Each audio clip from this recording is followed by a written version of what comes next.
കേരളനാടിൻ പ്രതിഷേധം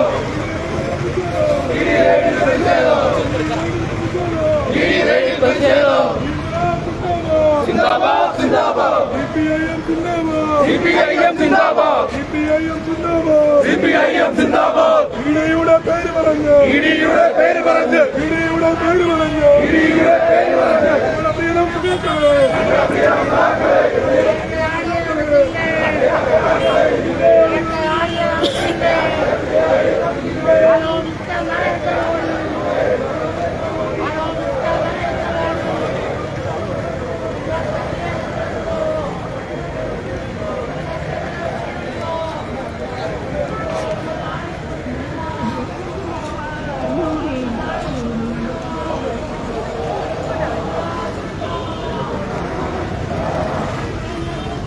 ഉജ്ജ്വലരായ നേതാക്കൾക്കെതിരെ പിണറായി വിജയനെതിരെ ഇപ്പോൾ ഈട് ഉറങ്ങിക്കൊള്ളുകയാണ്. ഇതിനെതിരെ ജാഗ്രതായ പ്രതിരോധം ഉയർത്തിക്കൊണ്ട് കേരളം ഒന്നാകെ നിലകൊള്ളുകയാണ്. ഇതിന്റെ ഭാഗമായിട്ടാണ് ഈ വൻപിച്ച പ്രതിഷേധ റാലിയും ഇപ്പോൾ ഇവിടെ സമാരംഭിക്കാൻ കഴിയുന്ന യോഗവും നടക്കുന്നത്. തിരുവനന്തപുരത്തെ വീട്ടിലും പിണറായിയുടെ കുടുംബ വീട്ടിലും എല്ലാ സ്ഥലത്തിലും റെയ്ഡ് നടന്നിരിക്കുകയാണ്. എന്തിനു വേണ്ടിയാണ് റെയ്ഡ്? ഇഡിയും അതുപോലെ തന്നെയുള്ള സംവിധാനങ്ങളും അന്വേഷിച്ച് സഖാവിന്റെ മകൾ ഏതോ പണമാണ് അതിന് ഇണക്കില്ലെന്നൊക്കെയുള്ള കാര്യങ്ങൾ സുപ്രീം കോടതി വരെ പോയിട്ട് അത് തള്ളിക്കളഞ്ഞിട്ട് പുതിയ തെളിവിന് വേണ്ടിയിട്ടുള്ള ഒരു നീക്കം വെറുതെ വന്നതല്ല. ഇത് വളരെ ബോധപൂർവമായി കേരളത്തിലെ UDF ഗവൺമെന്റും കേന്ദ്രത്തിലെ BJP ഗവൺമെന്റും തമ്മിൽ ഒരുമിച്ച് ചേർന്നുകൊണ്ട് നടത്തുന്ന ഒരു നാടകമാണിത്. ഇവിടെ കമ്മ്യൂണിസ്റ്റ് മാർക്സിസ്റ്റ് പാർട്ടിയെ തകർക്കാൻ ഏതൊക്കെ മാർഗങ്ങൾ സ്വീകരിക്കണമെന്നുള്ള രീതിയിലുള്ള മർദ്ദന നടപടിയുടെ ഒരു ഭാഗമാണിത്. ആദ്യമായിട്ടുള്ള Communist Party of India Marxist ഇത്തരം ആക്രമണങ്ങളെ നേരിടുന്നത്. കൃത്യമായി പാർട്ടി രൂപീകരിച്ചതിനു ശേഷം കമ്മ്യൂണിസ്റ്റ് പാർട്ടിയുടെ നേതാക്കളെ മുഴുവൻ ജയിലടയ്ക്കുകയും പിന്നീട് ഉൾച്ചാർജാൻ നന്ദയും അതുപോലുള്ള ആളുകളും പാർട്ടിയെ രാജ്യദ്രോഹികളെന്ന് പ്രഖ്യാപിക്കുകയും ചെയ്ത് പോയ ഒരു അനുഭവമുണ്ട്. അതിന് മനസ്സിലായത് വളരെ ആസൂത്രിതവും ബോധപൂർവമായ ഇഡി, മോഡി, VD കൂട്ടുകെട്ടിന്റെ ഭാഗമാണ് ഈ റെയ്ഡെന്നാണ്. നമുക്കെല്ലാം അറിയാവുന്നതോടെ ഇന്നലെ ശ്രീ VD സതീശൻ കേന്ദ്രത്തിൽ പ്രധാനമന്ത്രിയെ ദർശിക്കുകയും ഉപകാരങ്ങൾ കൈമാറുകയും ചെയ്യുന്ന രംഗം നമ്മൾ കണ്ടു. തെരഞ്ഞെടുപ്പിന്റെ ഘട്ടം കഴിഞ്ഞുകൊണ്ടും തൊട്ടുമുണ്ടായി എന്ത് കേസാണ് നേരത്തെ അവർ ഉന്നയിക്കപ്പെട്ട പ്രശ്നത്തിൽ വീണാ വിജയനുമായി ബന്ധപ്പെട്ട വിഷയം എവിടെയൊക്കെ ചോദ്യം ചെയ്യാൻ വരണമെന്ന് പറഞ്ഞു അവിടെയൊക്കെ പോയവരാണ് ശ്രീമതി വീണാ വിജയൻ. ഏതെങ്കിലും അന്വേഷണത്തോട് സഹകരിക്കാതിരുന്നിട്ടില്ല, ഏതെങ്കിലും വിഷയത്തിൽ മറുപടി കൊടുക്കാതിരുന്നിട്ടില്ല.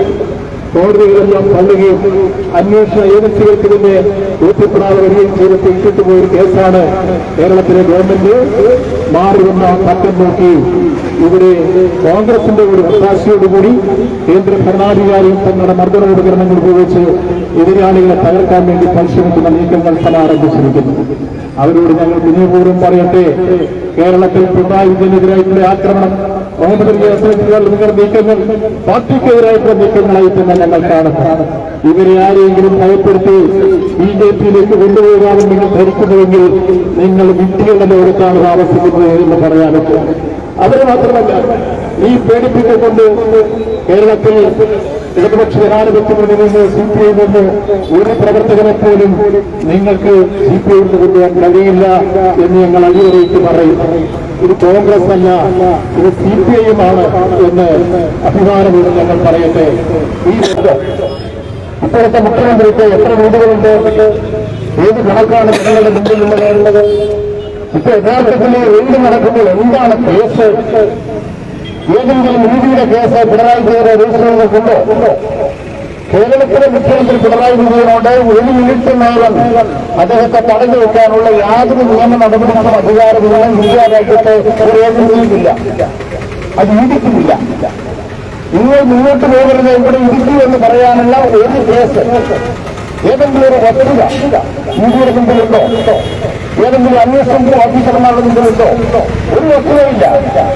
പക്ഷേ മുഖ്യമന്ത്രി പിണറായി വിജയനെ ഞങ്ങൾ 6 മണിക്കൂർ 8 മണിക്കൂർ വീട്ടുതടങ്കിലാക്കിയിരിക്കുന്നു. 10 കൊല്ലം നടക്കാത്ത ഞങ്ങൾ നടത്തിയിരിക്കുന്നു. സതീശന് ഒരു പിന്തുണ കൊടുത്തിരിക്കുന്നു. നരേന്ദ്രമോദി നടപ്പാക്കി കൊടുത്തിരിക്കുന്നു. എന്ത് കാര്യത്തിന്? ഏത് ചോദ്യത്തിനാണ് സഖാവ് പിണറായി വിജയൻ ഉത്തരം പറയേണ്ടത്? ഇന്ന് കേരളത്തിന് മുന്നിൽ ഏത് ചോദ്യത്തിന് ഉത്തരം പറയണം? 10 കൊല്ലത്തിനിടയിൽ ഈ കരിമണൽ കമ്പനിക്ക് അനുകൂലമായി എന്തെങ്കിലും ഒരു സഹായം ഈ ഗവൺമെന്റ് ചെയ്തതായി ഒരു കീപ്പക്കടലാസ് പോലും ഹാജരാക്കാൻ കഴിയില്ല എന്നാണ് കുഴൽനാടൻ കേസിലെ 3 കോടതികളുടെ വിധി. അപ്പോൾ പിണറായി വിജയന് ക്ലീൻ ചിറ്റ് കിട്ടി. അദ്ദേഹത്തിന്റെ ഗവൺമെന്റ് ഒരു കളങ്കവുമില്ല. ഇങ്ങനെ വിധി കിട്ടിയൊരു കേസിലാണ് പിണറായി വിജയനെ വളഞ്ഞു പിടിക്കാൻ വഴി നോക്കിയിരിക്കുന്നത്. അങ്ങനെ 6 മണിക്കൂറോ 8 മണിക്കൂറോ പിണറായി വിജയനെ വീട്ടിൽ നടക്കാതെ അവിടെ ഇരിക്കുന്നു പറഞ്ഞാൽ, അധികാരപ്രയോഗത്തിന്റെ ഭാഗമായി ചെയ്താൽ, വീട്ടിനകത്ത് കടങ്കിലാക്കി വെച്ചാൽ വസ്തുതയല്ലാതാകുന്നത്. റേഡിയോക്ക് എന്നാ കിട്ടുമെന്നാ പറഞ്ഞത്? റേഡിയോക്ക് എന്നാ കിട്ടുമെന്നാ പറഞ്ഞത്? ഒലക്ക. ഇഡി ഓഫീസ് കൊടുക്കാത്ത ഏത് കടലാസിന് വേണ്ടിയ റെയ്ഡ്? 3 കോടതി കൊടുക്കാത്ത ഏത് കടലാസിന് വേണ്ടിയ റെയ്ഡ്? റെയ്ഡ് നാടകമാണ്. അവിടെ ഉദ്യോഗസ്ഥന്മാർ പോയിട്ട് ചോദ്യം ചോദിച്ചു, പിണറായി വേർത്തു. എന്നാ വേർക്കാൻ? ഏത് കടലാസാ വേണ്ടത്? ഏത് കടലാസ് അന്വേഷണ ഏജൻസിയുടെ കയ്യിലില്ലാത്തത്? ഏത് കടലാസാ കോടതി കൊടുക്കാത്തത്? ഇനി എന്താണ്? കരിമണൽ കമ്പനിയിൽ നിന്ന് പണം കടത്തിയാണ്. പണം കടത്തിയാൽ റെയ്ഡ് നടത്തേണ്ടത് പുതുപ്പള്ളിയിലല്ലേ? പണം കടത്തിയാൽ റെയ്ഡ് നടത്തേണ്ടത് പാലാരി ലക്ഷത്തിന്റെ അഭിനയം നടത്തിയ ഇബ്രാഹിമിന്റെ മകൻ മന്ത്രിയല്ലേ? ലീഗിന്റെ മന്ത്രിയല്ലേ? ചാണ്ടിയമ്മനുമാർ ലീഗിന്റെ മന്ത്രി എന്ന് ഉത്തരം പറഞ്ഞ് അവരുടെ പിതാക്കന്മാരുടെ അഭിനന്ദ പിതാക്കന്മാരുടെ കാലത്ത് കരിമണൽ കമ്പനിയിൽ നിന്ന് ലോഡ് കണക്കിന് കള്ളപ്പണം കൊണ്ടുപോയില്ലേ? ആഭ്യന്തരമന്ത്രി രമേശ് ചെന്നിത്തല കള്ളപ്പണം കൊണ്ടുപോയില്ലേ? സമ്മതിച്ചില്ലേ? അതുപോലെ തന്നെയാണ് ബഹുമാനപ്പെട്ട കുഞ്ഞാലിക്കുട്ടി കള്ളപ്പണം കൊണ്ടുപോയിട്ടുണ്ടോ? കുഞ്ഞാലിക്കുട്ടി പറഞ്ഞ പണം കിട്ടി, പണം കിട്ടി, കള്ളപ്പണം കിട്ടി, കള്ളപ്പണം കിട്ടി എന്ന് പറഞ്ഞവന്റെ വീട്ടിൽ റെയ്ഡില്ല. പറഞ്ഞവന്റെ മന്ദിരത്തിൽ റെയ്ഡില്ല. പിണറായി വിജയന്റെ വാടക വീട് റെയ്ഡ്. യഥാർത്ഥത്തിൽ പണം കിട്ടിയെന്ന് പറഞ്ഞവരോട് ചോദിച്ചോ? കുഞ്ഞാലിക്കുട്ടിയോട് ചോദിച്ചോ? ഉമ്മൻചാണ്ടി ജീവിച്ചിരുന്നപ്പോ ചോദിച്ചോ? അല്ലെങ്കിൽ ഉമ്മൻചാണ്ടിയുടെ മകനോട് ചോദിച്ചോ? കുഞ്ഞാലിക്കുട്ടിയോട് ചോദിച്ചോ? എന്താ ചോദിക്കാത്തത്? ഇതാണ് UDF-ഉം BJP-യും സഖ്യകക്ഷികളാണ്. മുസ്ലിം ലീഗും BJP-യും കോൺഗ്രസും സഖ്യകക്ഷികളാണ്. ഇടതുപക്ഷ അഴിമതിക്കാം. 10 കൊല്ലം ഭരിച്ച ഇടതുപക്ഷനാവുന്ന സർക്കാരിൽ ഏതെങ്കിലും ഒരു മന്ത്രി അഴിമതി നടത്തിയോ?